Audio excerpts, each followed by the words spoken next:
Hi hello welcome back to my channel Supriyasri vlogs. ఈరోజు మన recipe వచ్చేసి కాకరకాయ ఉల్లికారం. కాకరకాయ అంటే నచ్చిన వాళ్ళు కూడా తినేలాగా చాలా సింపుల్గా చేసేసుకోవచ్చు, టేస్టీగా కూడా ఉంటుంది, అస్సలే మనకు చేదే అనిపించదు. ముందుగా రెసిపీ కోసం కాకరకాయల్ని వాష్ చేసేసుకొని కాకరకాయల వేస్ట్ పార్ట్ అనేది కట్ చేసేసుకొని కాకరకాయల పైన మనం ఈ విధంగా గ్రేటర్తో గ్రేట్ చేసుకోవాలి. అప్పుడు మనకు కొంచెం చేదు అనేది తగ్గిపోతుంది. కాకరకాయలను ఈ విధంగా 3 ఇంచెస్ సైజెస్‌లో కట్ చేసేసుకొని, అందులో మనం కాసింత పసుపు, ఉప్పు వేసేసి కాకరకాయలకంతా బాగా పట్టేలాగా మనం కలిపేసుకొని, ఆ విధంగా కాకరకాయలని ఒక హాఫ్ అన్ అవర్ అనేది మనం పక్కకుంచుకోవాలి. అప్పుడు అందులో ఉన్న చేదంతా దిగిపోతుంది. ఇప్పుడు మనం కర్రీ కోసం ఒక 3, 4 మీడియం సైజ్ ఆనియన్స్‌ని ఈ విధంగా నార్మల్‌గా క్యూబ్స్‌లా కట్ చేసేసుకొని, ఇవి ఎలాగో మనం మిక్సీలో ఏస్తాం. సో, కొంచెం పెద్దగా కట్ చేసుకున్నా ఏం ప్రాబ్లమ్ ఉండదు. కట్ చేసేసుకొని మిక్సీ జార్‌లో వేసేసుకోవాలి. ఒక హాఫ్ అన్ అవర్ తర్వాత మనం కాకరకాయలను చూస్తే అందులో నుంచి ఈ విధంగా నీరు దిగిపోతుంది. ఇప్పుడు మనం ఒక్కో కాకరకాయ ముక్కను తీసుకొని ఈ విధంగా గట్టిగా పిండేసి పక్కన పెట్టేసుకోవాలి. అందులో ఉన్న చేదంతా దిగిపోతుంది.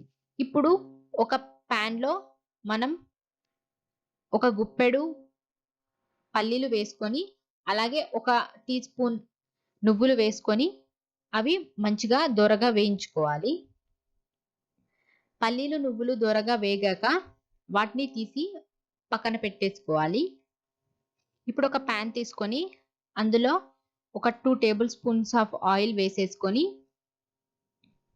అందులో మనం ఇందాక పిండి పక్కన పెట్టుకున్న కాకరకాయ ముక్కలన్నింటిని వేసేసి నూనెలో కాసింత సేపు మనం మగ్గేలా వేయించుకోవాలి. ఈ విధంగా వేయించుకోవడం వల్ల కాకరకాయలనేవి మనకి కొంచెం స్మూత్‌గా అవుతాయి. అలాగే మనకు కొంచెం చేదనేది కూడా తగ్గుతుంది. ఈ విధంగా అన్ని కాకరకాయలు గోల్డెన్ బ్రౌన్ కలర్‌లోకి వచ్చే వరకు మనం వాటిని నూనెలో కాసింత డీప్ ఫ్రై చేసేసుకోవాలి. ఈ విధంగా కలర్ అన్నీ చేంజ్ అయ్యాక మనం వాటిని తీసుకొని ఒక బౌల్‌లో వేసి పక్కన పెట్టేసుకోవాలి.